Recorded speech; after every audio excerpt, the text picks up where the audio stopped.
Hey, everybody, welcome to FL Teams Live. We are here like we are every Wednesday, bringing you our updated power rankings. Uh, I'm Jeff Macolino, joined by Jeremiah Hensley, and a first timer, Steve Wakemen from Married with Picks, is joining us on the power rankings. Good to have you on, Steve. Hi, Jeff. Hi, Jeremiah. I'm anxiously eager to get into some spirited conversation about these NFL football teams with you. All right, let's start with the trashy half, and I'll just run through them one at a time. um, we start on the bottom, the new number 32 team, the Houston Texans. Number 31 was the Detroit Lions. Number 30, the victorious defeating Tom Brady Carolina Panthers. Number 29, the Denver Broncos. Number 28, the Pittsburgh Steelers. Number 27, the New Orleans Saints. Number 26, the Jacksonville Jaguars. Number 25, the Cleveland Browns. Number 24, the Washington Commanders, fresh off a win with Taylor Heineke. Number 23, the Chicago Bears. Number 22, the Indianapolis Colts. Number 21, the Atlanta Falcons. Number 20, I almost said Oakland, the Las Vegas Raiders. Number 19, the quarterback controversy, New England Patriots. Number 18, the Arizona Cardinals. And number 17, the Green Bay Packers. Oof, didn't expect to see them in the bottom half this year. Guys, let's start with the Jaguars, fourth straight loss. Fun fact, they are 0-4 since Blake Bortles announced his retirement. So really tough.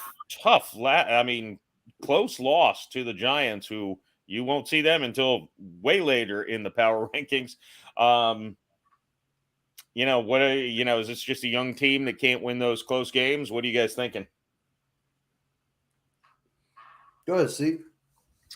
Well, I think I'm very prejudiced or biased towards Jacksonville because, as you know, Doug Peterson is the new head coach there, and I'm a huge Philadelphia Eagles guy. So I'm forever indebted to Doug Peterson and probably overrate him as a coach because he brought a Super Bowl to Philadelphia. I like what they're doing. I really like the fact that they cut ties with their long-standing running back Robinson and let him go to the Jets, right? So I think he's a little mad out the door that he wasn't, celebrated, and it's a business, and they pretty much just showed him the door. And that guy gave his blood, sweat, and tears to the franchise, let's be honest. So he probably deserved better. But at the end of the day, he doesn't equate to the future of the Jacksonville Jaguars. And ETN does. He's the future, right? You got to work with him and Lawrence to get them going and see what you have already in place down there in Jacksonville. So I like where they're headed, even though it was a tough loss against the Giants. The Giants are really headed in an upward trajectory. Like you said, they're higher on the power rankings. So they're tough matchups that Jacksonville's running into, but I like the future for them the rest of the way. I feel like Jacksonville's fought in every game, but I'm a little split with you on this. Is like I watched that game and they gave a ton of carries to ETN. Is he truly going to survive as an NFL running back? I mean, he's super fast, but he looked like a deer running through there. It looks like those slender little legs and stuff. Like, is ETN going to be able to carry the ball 20 times a game? Like, I don't know, man. I'm worried about that. I mean, look, you're right. James Robinson has no part in their future, right? He's not going to be their future. But I do think you're eventually going to have to get it back to split carries with ETN. I agree. I mean, he's definitely on the slender side. So you're going to have to be worried about giving him, as you put it, 20 carries. He's not a 20 carry back, right? Because I think really ability that's going to be able to shine in the NFL is being a pass catcher out of the backfield. So I think you have to find ways to get him the ball that way, so you can give him the ball 20 times, directly handing the ball off. Hey, am I jumping the gun to say, and Jeff, you'll know a little bit about this, a little Reggie Bush-esque, right? Oh. Reggie was fast on the outside. He caught passes, but you didn't really want him between the tackles sort of thing. I mean, I'm not anointing at the end, but I wouldn't put him quite there. I think Reggie showed later in his career a little ability to run between the tackles. Yeah, mostly with the Dolphins. Yeah. So no, I don't know if he's there yet. One thing I didn't like with ETN is I thought he was real loose carrying that ball. He did fumble, which, I mean, frankly, without that fumble, they might have won that game. So I agree, and I think that's part of the growing pains. He missed all last year. He's essentially a rookie, and what are you going to do? He fumbles the ball. You're just going to, put him on the bench and let somebody else run the ball? I don't think the answer is you have to find out what he is. Let him do that this year and make a decision going forward for next year. If he puts the ball on the ground too much, he has to bulk up and get a little more weight on him before you're willing to make him or commit to him as your featured back for the future. Yeah. Well, I'll tell you this. Like, look, here's the deal. I went through 1-15 with Miami, and that felt horrible because when I looked the next 2-3 years down the road, there was no hope. In Jacksonville, if you're a fan, you don't like the record, but you got to feel good about the team. I mean, they really are talented. They're young. There's a core of people there that will contend if they continue to progress. Look, Christian Kirk, we gave him all sorts of hell for the contract that he signed, but he's played well. Young, Lawrence, right? ETN. I mean, their defense is stout with a lot of young talent. I mean, there's a lot of good in Jacksonville, just not right now. Agreed. Real quick, because we don't want to dwell on these losers down here, but I mean, most of Jeff, you at least got to give a Saints take on this, man. Is Jameis coming back? Is it the tight end? No, Andy Dalton. Is it the Red Rocket? Andy Dalton was announced that he's the starter. They said Winston's healthy. They're still sticking with Dalton. Look, the Saints are second in the NFL in scoring this year, third in offense, second to last in points allowed. Their defense has been the failure of this season. That's crazy. Talking about these losing teams, and I guess this is a good segue to it because the Saints are only one game out of first place because they're in an awful division. Basically what the NFC East used to be for years. Now the NFC South looks to be taking that crown as a team that might be sending a loser into the playoffs. Don't discount the AFC South. They look just as bad. Yeah, aside from one team. But yes, the AFC South is rough also. Out of these bottom 16, and we don't need to dive into it because, again, we'll talk more about the better teams, but if there's one team in here you think they're still, I mean, obviously, again, this league is just down outside of the NFC East and the AFC East. A lot of parity. These division leaders are not running away with the field in most of these divisions. Is there a team in these bottom 16 you think can turn it around and actually not just make the playoffs because they're in a crappy division, frankly, but actually turn it around and be a contender? I'll tell you, I would guess at least one of these teams will make the playoffs, but my answer is no to my own question, if that helps.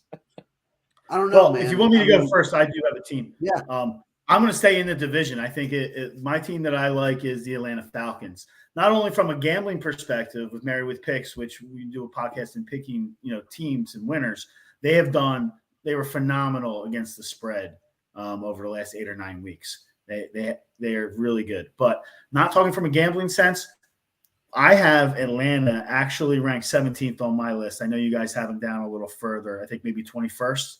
But I like Arthur Smith and the coach there. It's his second year, and he's starting to show that with a capable quarterback like Mariota, who's also getting past that young age as a quarterback and becoming more of a wily veteran. You can tell in his play, he's utilizing the run-pass option. They look pretty good this year, and I think Arthur Smith is legitimate after some struggles last year. I think their record was around 7-10, and they're only 3-4 now, but they're tied for the division lead with Tampa, and I think Tampa's in trouble with everything that we've seen from Tom. Father Time does appear to be catching up to him. So real quickly, I mean, Arthur Smith being the offensive coordinator for the Titans, I think you look at them as like where Atlanta can go. They can be confident in the playoffs. I think that he was a very good offensive coordinator when he got the shot to lead the offense at Tennessee under, great guys like Derrick Henry, right? But I think with Tyler Algier now stepping up into a starting role, and we see Cordell Patterson should be back before the end of the year. When you get some more experience for Tyler, and then you can put Cordell Patterson in there, either split him out at wide out, but have them in at the game at the same time. You can put them both in the backfield. They're going to cause problems as Arthur Smith starts to get his personnel back and figure out the best way to utilize them. I really like Mariota. I think you can't think of Mariota as the rookie, or the second year where he was pretty much trash. He's shown the ability to be able to fight back in some of these games, and I really like the ones at tight end, Kyle Pitts and Drake London. I think the more time on the field that they get, the better they're going to see. And we'll see that the second half of the NFL season this year will look much different from the first half when you're looking at the stats that these two will accumulate. I'll touch quickly on Atlanta. One thing that jumped out to me, they got behind pretty big last week, and they didn't increase the way they threw the ball. Like, they were down 3 scores and they still only threw the ball like 20 times. Like, at some point you might have to trust Mariota to put it in the air. But I think that is, you get Drake London, Kyle Pitts, Cordero, that makes a difference. I really think consistency is going to be the key to making the playoffs in that last, slot in the NFC, because like from my power rankings, I've got the AFC wedged way up in the top, right? I think we all agree that the AFC is more loaded. So, you're going to see a team that was going to have some issues on it that it's going to make the playoffs. It's just a matter of which bottom feeder is going to sneak in. So I'll be quick on the trash, right? 2 things that jumped out to me quick. The Matt Ryan injury. Jeff, I kind of feel like Matt Ryan might be taking the track you thought Brady might. Like the team is just tanking and he's like, my shoulder's really kind of jacked up. I'm just done this year. Matt Ryan's done.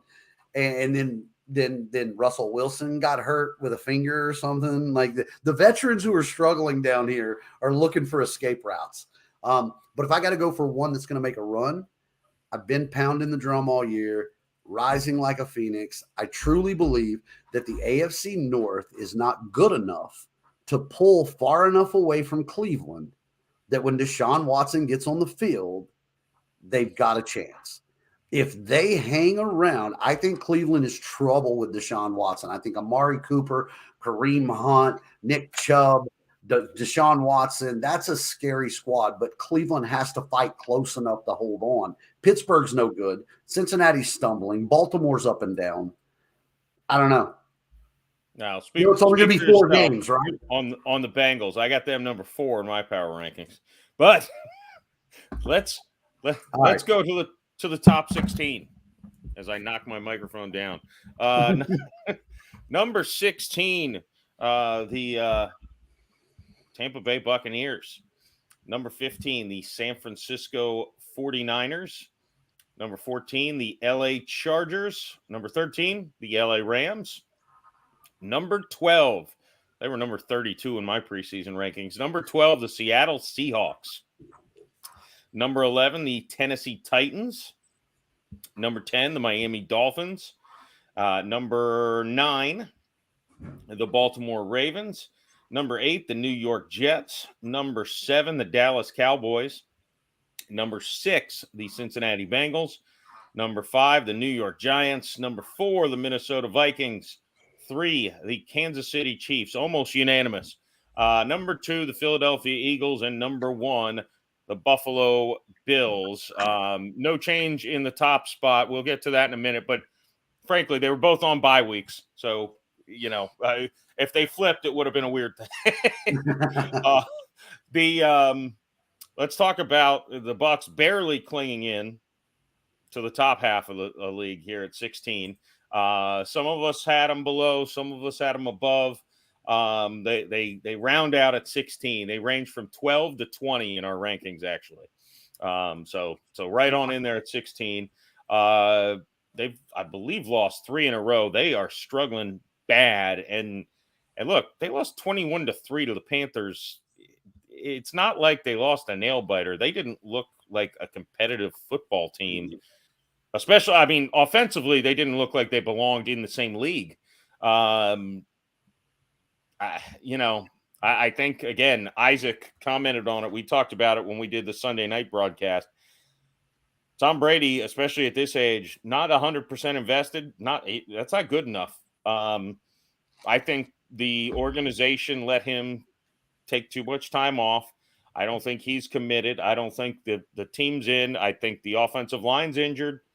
I think Chris Godwin's playing when he probably should be rehabbing that knee.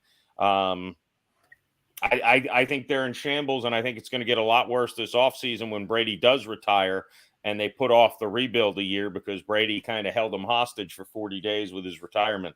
So I have nothing nice to say about Tom Brady. I think he's actually this year is going to end up setting the Bucs back for several years, is my humble opinion. But Jeff, let's stick to this year. Are you willing to put the dagger in Tom Brady's back right now after only 7 weeks? No, because the NFC South is abysmal. That's the only reason. For first place, right? Right. Yeah, that's the only reason. If they're in any other division in football, I'm laughing all day. I mean, they are lucky they got, frankly, all 3 other teams in the division on a down year. Because this is not a competitive organization. I think we'll all agree this is probably Tom's last rodeo, right? It has to be. And you make a lot of valid points heading into next season. They're going to be in a bad spot, and it'll be interesting to see who they bring in to lead that team for the future. But if we stick to the conversation of 2022, I personally am not willing to throw the talent on Tom Brady, especially when you can pretty much finger point what the problem is with him. Like you said, he's not really as interested, and he has issues at home with his wife, right?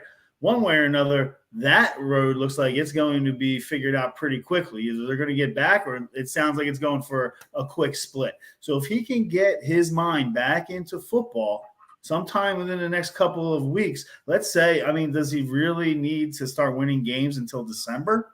That's what he's proven in the past, even with this team, that they don't need to really start figuring it out until mid-December. And if they can keep themselves close to the top, they're going to be in a playoff run. And if they make the playoffs, I'm just saying, my money will not go against Tom Brady.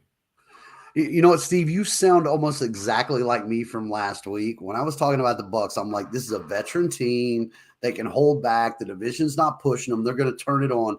But, dude, I watched that Carolina game while I was on a long drive. Probably should have been watching football while I was – but anyway, I was watching – dude, Tom Brady threw for almost 300 yards. Not very responsible, Jeremiah. Not at all. Not at all. Look, Tom Brady threw for almost 300 yards, and they got 3 points. The breaks they didn't convert third down. He looked like he wasn't – the receivers and him weren't on the same page. Like, it looked awful. And, yeah, look, there could be the Bad News Bears turnaround, and they turn it on because they are veteran and they are talented. But, boy, it looked bad, man. Listen, to me, the major concern is the center injury, right? And it happened before the season. So they got to figure that out before the season ends to really make a move into the playoffs and be successful there. But you got to see all the injuries to the receivers. Like you said, they're not on the same page, but they have time since they are tied for first place. They have time to figure that out. What's very encouraging to me is that their center has been out for the whole season, and Leonard Fournette looks like a beast right now. Yeah. He's really carrying that team on his shoulders. He didn't last week. Not last week, but what can you do as a running back? Every single week, you can't do it. Well, last week. I think the problem is Brady doesn't trust his line. He's getting the ball out. He's throwing 50 passes and not even getting to 300 yards. Right. He's throwing dink and dunk passes. He doesn't trust his line. He doesn't trust his receivers. Maybe if he didn't take 2 weeks off in training camp after after retiring for 40 days earlier in the offseason, he'd have a little better chemistry. Ryan Jensen got hurt. Yeah. He goes out and leaves for 2 weeks instead of building chemistry with the backup center, and that guy got hurt too. So I think it's just personally, I'd say. Anybody have Antonio Brown's cell phone number? Maybe we can call him and get him back on. Oh well, he likes to mean tweet Tom Brady all the time. I'm actually starting to like Antonio Brown now. I think he might be too busy in the hotel pools showing. Jeez, that was hey, and I'll tell you this. This was the other sad thing. Is you're right. It was dink and dunk. There were at least 3 times that I saw Brady make a Brady throw, and the receiver just dead dropped him. Like he had that 60-yard down the sideline where he put it on a dime, and it was at Godwin. Like just Evans, just on a dime and nothing. Like he did make Brady that Brady overthrew him where he had the defender probably beat by about 15 yards. Look, it's smart, like you're saying. The division's not pushing them. and they're veterans. So they're not rookies. They've been here. So there's a chance, you're right, that they're going to win that division. And if they get in the playoffs, I don't think anybody really wants to play them in the playoffs. Listen, I know you got a lot more teams that you want to get to, but I'll leave you with this about Tampa Bay. And I promise you that Tom Brady's goal is not to be undefeated. It's to win the Super Bowl. So the best is yet to come. We'll see how that soap opera turns out. We shall see. The Dolphins, I feel like I talked about them enough to last a lifetime on Sunday night. Don't miss our next live broadcast, whenever that is, folks. They didn't rise too much with a win, but they did win against the Steelers. So, I mean, that's something, I guess. How you feeling, here's Jeremiah? my hope, Jeff. Here's my hope. We're looking at the Dolphins at number 10. If we look at the rest of our top 10, we beat the number 9 team. We lost to the number 8. We lost to the number 6. We lost to the number 4, and we beat the number 1. What I'm saying is the Dolphins can compete. Yeah. I mean, look sloppy. Tua tried to give that game to Pittsburgh, like literally tried. He was like, please pick this off. Please pick this off. And there was no reason. And we took the fucking pedal off. We're up 13-0, and you win 6. It's unbelievable. Listen, you got to be careful down in Miami with this Tua situation. You just got him back from a concussion. He probably went back too soon. And this is his first game back, right? So you got to really look at the performance of the rest of the team and hope that Tua figures it out. He can show some semblance of an NFL quarterback as you streamline into the playoffs. The rest of the team looks really good. I think if you can get Tua back into game shape, get his head right, you're going to be in for some action here late into the season. I really like how they look. You make great points about Tua struggling. And I think Pittsburgh is a team that you can't discount, even though they're at the bottom half of the power rankings. But I'm just saying, Tua coming off that, everybody saw that concussion. That was really bad. I'm amazed that he's even on the field. So I would take what I got, and hopefully he can stay on the field and continue to improve. In that game, though, it was the first time that I got worried about Mike McDaniel managing a game. Because I don't care what book you show me anywhere. You can't tell me why you don't kick a field goal. Your field goal kicker's 2 for 2. You kick a field goal, you go up 2 possessions, and you turn around and hand it off to Chase Edmonds on 4th and 1. There's no reason for that. Like there's nothing that explains that except being a first-year coach and making a really bad call.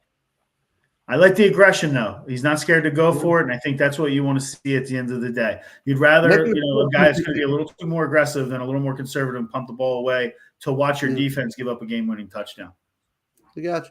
Oh, before we move from Tampa Bay, I have to say this because it's one of my favorite sports cliches. Like, how bad is Carolina? Carolina can't even tank right. They ship away their best player, they fire the coach, and then they beat the Bucs. Like, you're supposed to lose now. Steve Wilkes trying to earn himself the head job. Oh, hey, go play hard. Chubba Hubbard and Deontay Foreman were dicing that defense, dude. The Those Bucs guys run defense is taking a big step back. That's another thing that it's not just Brady. It's not just Brady. They've got other issues that are causing that team problems. I don't again. You guys have more. Carolina Panthers won in spite of their coach. Their coach is horrible. All right, so let's look at who we got here in our top, mainly focused in the top 10. There were not a lot of teams that got any votes to be in the top 10 that did not make it, except for the Titans.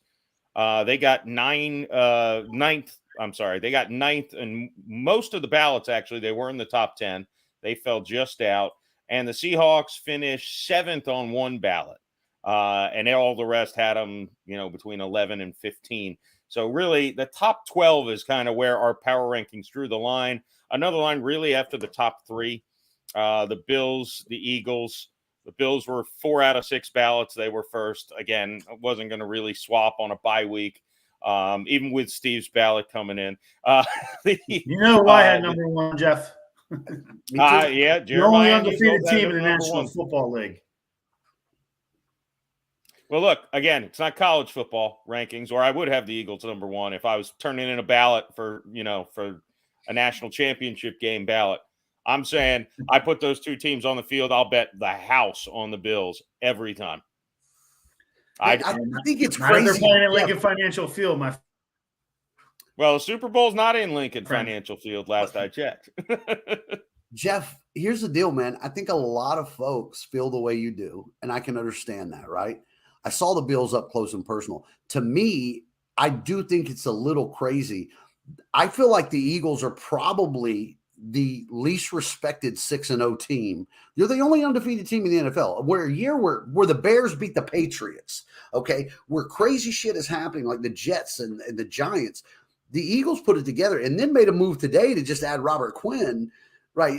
At the end of the day, dude, I said it before. I'll quote my coach that I don't trust.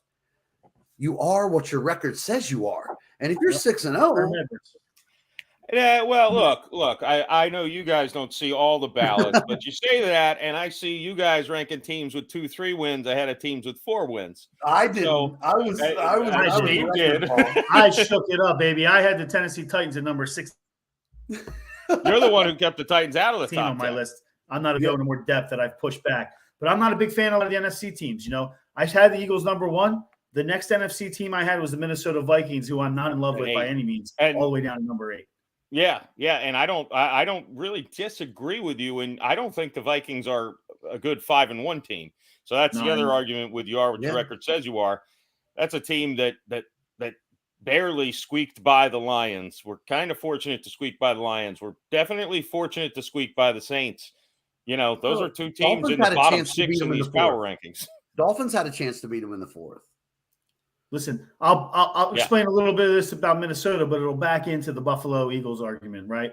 And, you know, as you guys know, this league is all about the quarterback. So a lot of times the persona of the team is the persona of the quarterback. So with the Minnesota Vikings, it's hard to be very confident because you know time and time after again that when Kirk Cousins gets in under the bright lights of primetime football, he turns the ball over. So it's hard to get excited about them. So, but if we get back into the matchup and we talk about 1-2 against the Eagles and the Bills, why I have the Eagles ranked higher is because I think they are an overall, unarguably better football team.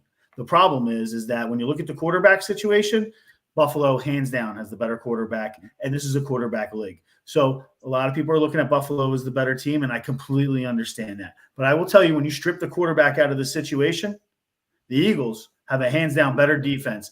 And as my good friend from Miami just alluded to, they just made a big trade to solidify that defensive line from the Chicago Bears today. So I think that they're just getting stronger. Howie's looking to make them even better, but the team as a whole, and again, because they're not paying their quarterback, they can pay others and bring them in. The Eagles are going to be tough. When you look at the calendar, you're hard pressed to really pick a loss on the schedule. No, you got an easy schedule. Oh, yeah. Yes. Yeah, they're not. They can win their next 6 games. They're not going to jump over the Bills if they keep winning on my ballot because they're playing the Steelers, the Texans, the Commanders. I mean, they've got a cake schedule. If there's ever a team that has a shot to run the table, it's the Eagles. What happens if the Eagles only lose 1 game and the Bills lose another 2 or 3 going the rest of the way? Would you still, at the end of the day, have the Bills ranked higher if they're sitting here at the end of the season with 3 losses more? If they lose 3 or 4 and the Eagles lose 1, I'd probably have the Eagles ahead of them, sure. Well, I think this is what we can agree on coming into this time. The Eagles are the class of the NFC. The Bills are the class of the AFC. Absolutely, that's your measuring stick. Those are the 2 teams right now that are your measuring stick, right? I agree. Without a doubt. I think we all agree on that. Yeah. Now in this top 10, there's I can't, my brain won't let me think that the Giants and the Jets are legit. Like my brain won't really grasp that. Jeremiah, you've been hating on the Jets Robinson, too long. The Jets going out to get James Robinson, man. That's a big move. Breece Hall goes down. They bring him in. Like the Jets are playing to win now. Robert Saleh is no joke. He's a good coach. And they had let me tell you, I saw the defense. I watched them in the preseason, and they were very strong, especially up the middle. That defense continues. Gardner's an animal. Yeah, they're going to look really good. So, again, it comes down to the quarterback who's only in his 2nd year, and if he can stay healthy. I personally have the Jets. It's probably a little crazy, but I have them ranked as high as 4 on my list. I know overall we had them at 8, but I'm one of those guys that believes, especially now that they have Robinson, that they have a solid back, that they can move the ball down the field.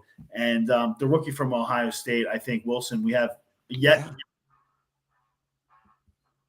to see what that guy good one. Yeah, they had an outstanding draft. They did. They crushed the draft. And again, Robinson fits that same role as Breece Hall. He was the guy that pounds it. Michael Carter is a little bit smaller. He's a little bit of a scat. But Michael Carter was the dude who teamed up with Javonte Williams at North Carolina and ran for 400 and some yards as a team against Miami in college. I mean, Carter's no slouch.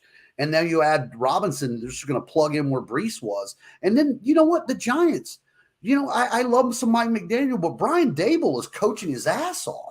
The Giants are, like Daniel Jones looks like a quarterback that belongs in the league. Saquon's healthy. That matters. That changes that whole team. When Barkley's healthy, they are a different level. It's scary, dude. Yeah, they concern me. I did my ballot before any of you guys sent yours in, and I ended up putting them 5th. And then I saw Steve, and he had him 11th. I'm like, I definitely like his ranking better. I don't like the Giants. Share with me. I watched a team that really should have lost to the Jaguars. I think I saw they're the first team in NFL history to have 7 one possession games and finish 6-1. It's the best record of it. That's a lot of luck. I wish we could look at the numbers. I wish we could look at the numbers from the past 5 or 6 years and just really point out how much trash the New York Football Giants are. And they're due to win some games with the team. I agree, Dable is a good offensive coordinator. He really worked his way with Allen. And if anybody can get anything out of Danny Dimes up in New York, it's probably him. However, they have not been tested truly. A lot of people are overrating the fact that they beat the Green Bay Packers, and I think that game was in London, right? The Green Bay Packers are not good. We've covered them as well. They have nothing other than Rodgers, and Rodgers is on his own page. So New York really hasn't been testing anybody. I hate to go back to the Eagles again, but I'm really looking forward to there's 2 late season matchups against the Giants to see how they stack up against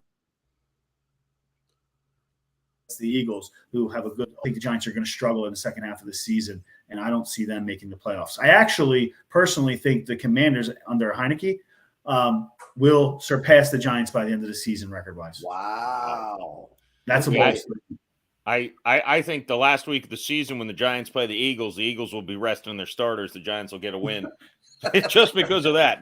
For no other reason. Right. You're probably right. I give too much love to Saquon, but I love watching that kid play, man. I did at Penn State. They're so when he's dependent healthy, on him, he's though. special, man. Let me ask you guys, who do you have ranked higher, the Giants or the Cowboys? I think I had the Giants. I had Jeremiah. You had the Cowboys 4, the Giants 5. Okay. I had the Cowboys 7, the Giants 5. I've been underwhelmed by the Cowboys. Mainly, I think their offensive coaching. To be honest, I'm unimpressed with Moore and McCarthy. They ran into a Lions team that just literally handed them the game on multiple occasions. Otherwise, the Lions, outside of just literally dropping the ball multiple times in the fourth quarter, could have beaten the Cowboys pretty easily. As an Eagles fan, I can tell you I love Mike McCarthy. I think that they should keep him in Dallas forever. Of course you do. Worst. He stinks. But I do have them ahead of the Giants at 10, the Giants at 11. But I have a 9 teams higher ranking than the Cowboys. I think you don't like the NFC at all, do you? Well, I really think the NFC is bad, and I know it looks like and everybody's talking about the NFC East is back, but I think it's just a combination of them beating up on a lot of poor teams in the NFC, and the records are high, but the teams are really not that good. Even with the Eagles, their team is really good, but Jalen Hurts could go out there and throw 3 picks any game, and it wouldn't surprise me or you, right? And they'll lose that game if he does that. The NFC East AFC division they play this year is the AFC South. And I think that's going to play a role. I think it's already played a role with the Giants, for example, in what their records are going to look like. They're playing a bad division in the other conference. That's 4 games they get different than every other NFC team. So it does make sense. That's far and away what appears to be the worst division in the AFC. Would make sense that might be the division. Oddly enough, the AFC North plays the NFC South. I don't think you're going to see the AFC North record skyrocket, even though the NFC South is the worst division in football, it seems. So I don't know, but I do think I do think the Giants, especially, they've gotten a couple wins over AFC South teams that, that's a nice boost to your record early in the season, but they've got tougher games coming up down the road. So that being said, let's look at next week, man. Let's go for rises and falls, right? Who's going to jump and who can fall? Yeah, so every week, Steve, this is your first one with us, so I'm not. You may have seen this before. We look at next week's schedule. We look at a matchup where if this team wins, they're going to go way up in my rankings, and on the flip side, we look at which team, if they lose, trying to pick a realistic upset both ways. Would fall. Jeremiah, do you have a riser for next week? I got them both in one game, man, if we want to package it. Sure. And that's Arizona and Minnesota. If Arizona beats Minnesota, then Arizona has to be respected more at 4-4. They still got a ton of talent. And then your Kirk Cousins and Minnesota arguments come into play. Are they real or are they weak? So that 5-2 could take a real big hit and change big with a 4-4. Right? Yeah. That to me is the game to watch on it. That was the first game I wrote down. So I ended up using that one as my faller, but that's the first game I wrote down, and I didn't know whether to say it would be Minnesota flying down or Arizona flying up. So no, I think that's a very sharp pick, and I could absolutely see that one happening. Steve, any game that jumps out with a team that, if they come up with maybe a surprise win, you'll see them skyrocket in your rankings? I alluded to this team earlier, Jeff. I really like the way the Commanders,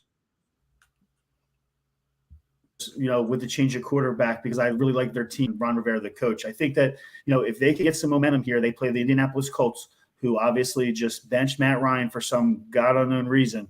And they're going to turn to Sam Ehlinger, right, from the Texas Longhorns, which – there's one 6th-round pick in the NFL that I can remember that, made everybody pay. That's Tom Brady. This 6th-round pick out of Texas, I don't think is going to make anybody remember him within a year or two. I remember when he got drafted, I kind of was like, why, who, what, why are you doing that? It's a waste of a pick. But they're going to turn the reins over to him. So I see the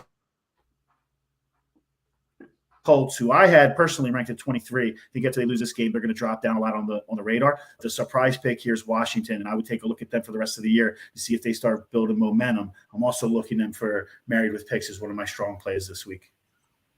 Yeah. I mean, get them back to 500. Because they, that's a step right there in the right direction for Washington. I love. He would have a much better record if Carson Wentz wasn't the starting quarterback from day one. Yeah. I really like Brian Robinson, man. I really do. He runs really hard, and I think he's a nice compliment to Antonio Gibson. And they've got McLaurin, and you do have talent. And somehow Heineke does have like a little bit of heat. Like Heineke makes stuff happen. Listen, like that Fitzpatrick sort of stuff. I love McLaren, and for the life of me, I don't know why he didn't have success with Carson Wentz. But you could see towards the tail end of last week's game that he became the go-to guy. And when they needed a big play to extend the game, to not give the ball back, he was making the big catches.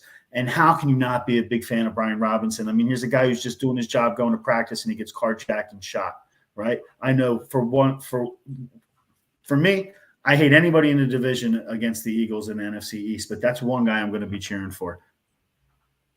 Hey, so I suck at rosters real quick, Jeff. You might know. Isn't Nick Foles on the Colts? He is, and they're not giving him the start. And they're giving Sam Ehlinger the start. Like they're waving the white flag, my friend. That really is. Listen, I believe it's a case where very similar to the trade clearing space for ETN, that they believe that Nick Foles is old and he's not part of the future. So they want to see what they have in Ehlinger. I don't blame them, but let me tell you that Nick Foles will be in the saddle once again pretty soon.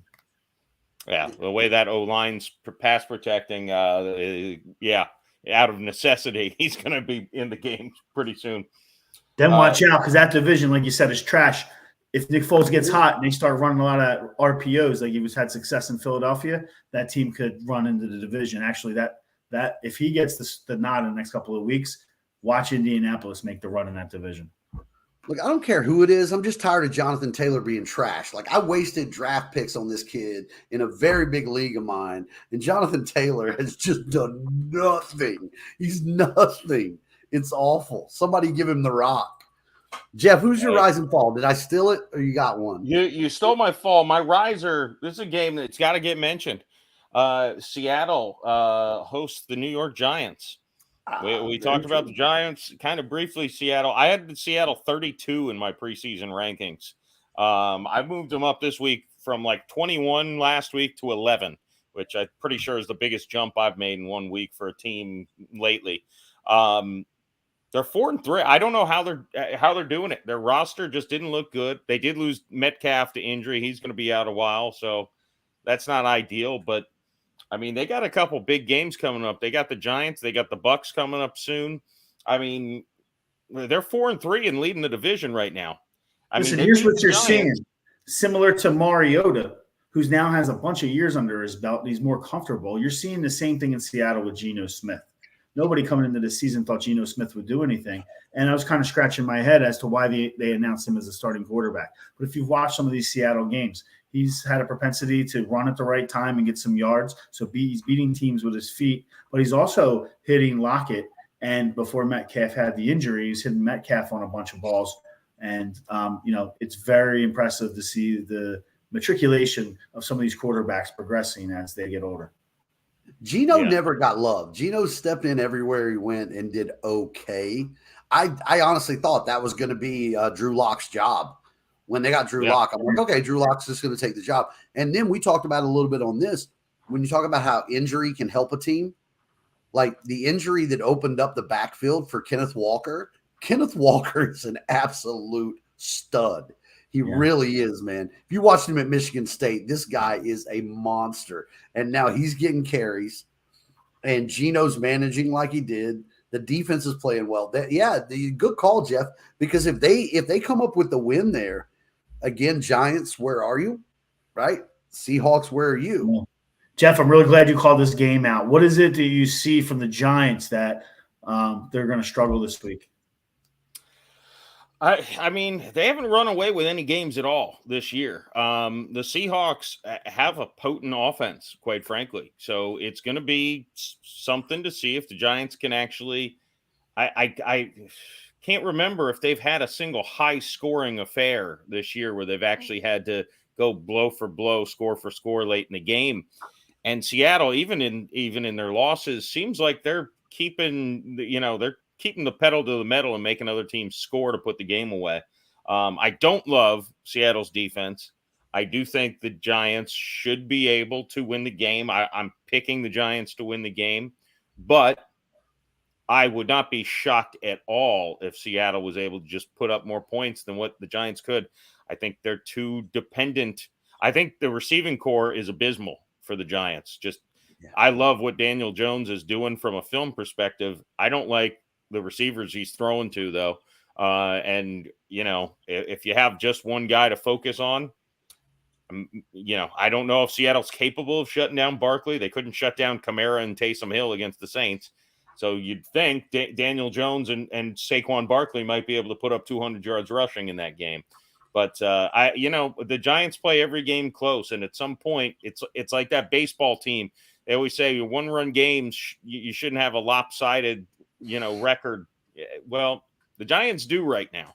And this is really looking like maybe one of those games, just like they've been playing, right? Seattle's not like the elite. They're coming all the way across the country from Seattle. This is a home game for the Giants. It's really smelling. As much as I don't like the Giants long term, I think this will catch up on them. This is probably the wrong week to go against them. I thought it's in New York. I thought it was in Seattle. I didn't know why. But dude, early line, and I'm sure you know this, Seattle's favored by 3.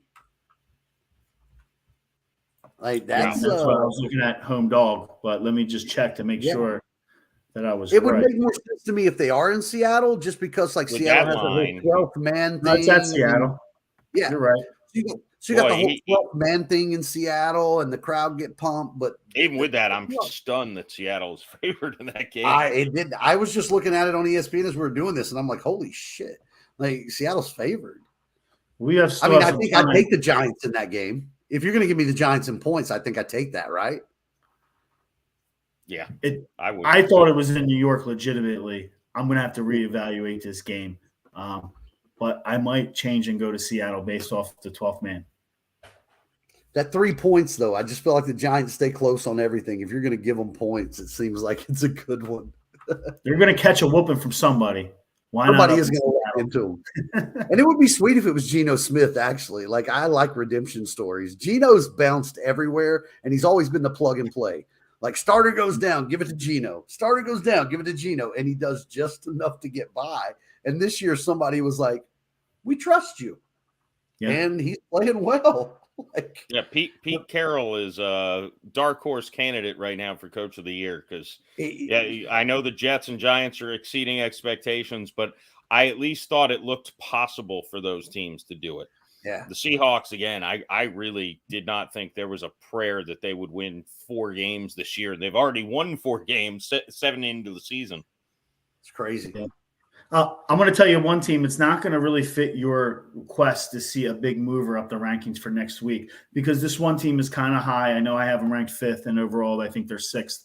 And they're playing against a team that's lower on the rankings, the Cleveland Browns. But from a picks perspective, Monday Night Football on Halloween, Cleveland's going to Cincinnati, and I really think Cincinnati's starting to come back to form after a little bit of a Super Bowl loss hangover. You're starting to see Joe Burrow pick it up and become an elite passer that we thought that he could be, that he started to show towards the playoffs, during the playoffs of last year. So from a pick perspective, I'm all over the Bengals this week. I don't know if you guys have ever visited Cincinnati, but it's not a place you really want to, frequent too often. And especially on Halloween night, it's going to get very spooky and crazy. So I wouldn't want to be Cleveland traveling in on Monday Night Football on Halloween playing Cincinnati as they're looking to really lay a whooping on somebody. Yeah, and I'm the highest on the Bengals. I had them ranked 4th. And I think I'm the lowest. Where was I, Jeff? I think I'm the lowest. I don't know what it is about Cincinnati. I'm just not buying it. I'm thinking it was lightning in a bottle last year. You're not the lowest. They were actually lower on Vincent's ballot. You had them 7. Yeah, I see them as a team that caught lightning in a bottle last year. The young guys got it together. I just don't see the same thing. And yeah, I mean, Jamar Chase lightning in the bottle again. Well, I mean, look, I don't mean it's in a bad way, but it was against the Saints. It was a reunion in the LSU. You know what I'm saying? They got a little hot there and got caught, but I don't buy it yet, man. So as we looking at division, do you have the Ravens ranked higher than the Bengals right now? No, because I think that division's trash. I think the Ravens are bad too. I'm not happy about the Dolphins' win over that. They're counting on Kenyon Drake and Gus Edwards to run the ball beside Lamar Jackson. It's not going to work. That's why I kept saying, I think if Cleveland can just hang within a game or two, Deshaun Watson can interject that team all the way through it, dude. Where do you have the Dolphins?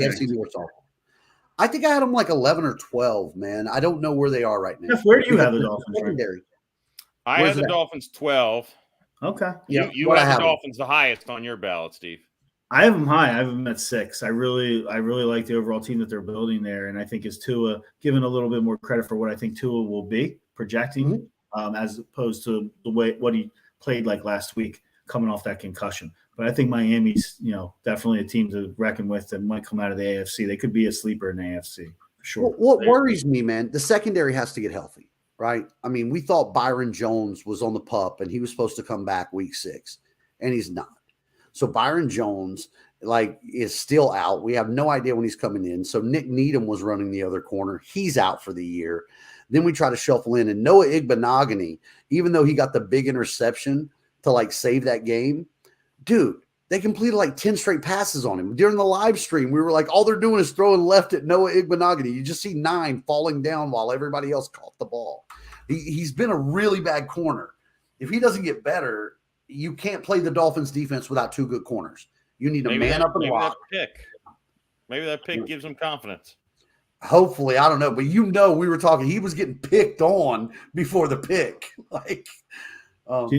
Do you think they'll have the ability to go out and get a corner maybe in the trade market before the deadline? I'd like to see it. Yeah, that would be great if they could pull somebody in, because I ultimately we have no idea when Byron Jones is coming back. Nobody's even talking about it. Like, they did nothing, right? So, and then Needham being out for the year. Yeah, we need something. It's definitely a hole you're going to need to fill, but I think they're almost obliged to go out and try to fill that through a trade before the deadline, right, so that they can give their team the best shot. Right, because X is a shutdown. X really is. I mean, he got beat twice by Justin Jefferson in an entire game. I still think that makes you a stud. If Justin Jefferson only beat you twice in a game, you're a stud. I mean, so Xavier Howard can lock him down, but you got to have it on the other side, or else we can't rush the passer. So, Jeff, I got one question for you. Who do you think's coming out of the NFC this year to represent in the Super Bowl? Let's take the Eagles out of there because they're probably, their number one pick. Let's just say the Eagles don't make it. I don't think I'd be confident in any other team. I mean, I would. Who do you think has the best shot to turn around what looks like a mediocre start to the season into maybe a team that could compete to make it to the Super Bowl in the NFC? I'll go way off track and say the Packers. I think if they were able to add a receiver. Look, Aaron Rodgers, I've watched a good amount of their games. I don't see a drop-off on him. I see a drop-off on the talent around him. I see a coach that's not calling enough running plays and putting the ball in young and or old receivers. They're too young or they're too old. There not good. I don't know why they didn't make a stronger effort to keep a guy like Valdez-Scantling, who's killing it in Kansas City. There were plenty. Jarvis Landry signed for $3 million with the Saints. There were plenty of talented receivers out there. Odell Beckham's still out there, who's going to come back at some point. Maybe they can convince him to go there. Look, last week Rodgers just said screw it and threw it to Aaron Jones. He's like, I'm done with all you guys. I'm just throwing to the running back. Yeah. Green Bay seems to be one of those teams that's allergic to bringing in outside talent through free agency or that have already developed. They like to develop their own talent. So it's kind of odd that they wouldn't have kept some of the guys, especially Valdez-Scantling, like you said. He looks like he was probably the one that they should have kept. I know they're high on the Dobbs guy, so I think if we see a little bit more performance out of him towards the back half of the season, they might stick with what they got. But I think they would definitely behoove them to go out and get somebody that can at least play the number 2 spot. But they are clearly missing Devontae Adams, and they need somebody in that number 1 spot. And Devontae doesn't look like he's loving Vegas the way you thought he would, right? They're not winning as much as you thought they would. In a weird way. They're 2-4. Yeah. Well, Steve, can I answer it? You're not gonna like it. What? I don't like it either. But the team from the NFC, the Cowboys, man. Yeah, at the end of the day, the Cowboys have CeeDee Lamb. You have Ezekiel Elliott, who looks better this year than he has. Tony Pollard behind him, and you got difference makers on the defense. If Dak does half-ass job, you've got the pieces in place, and they've got some good corners that the Cowboys could make that run. They seem to fold like Kirk Cousins in the bright lights, but the Cowboys have the talent. I will just throw this out there, hot off the presses, just happened today that Zeke Elliott has a knee injury, and they're waiting to see how serious it is. So Tony Pollard's good. You might see that Pollard action, but, you got to go back to the question, can Pollard substantiate a need at running back to be the main guy? If he's getting 20 carries a game, I don't know if he can hold up.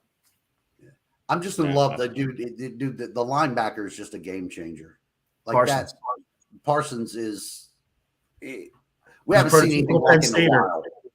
Yeah, the guy's a beast. He's an animal, and really, I attended the Eagles game when they played on Monday night, and you could tell that there was a concerted effort to get the ball away from Parsons. And they really did a good job of double teaming him and they knew where he was on the field on every snap.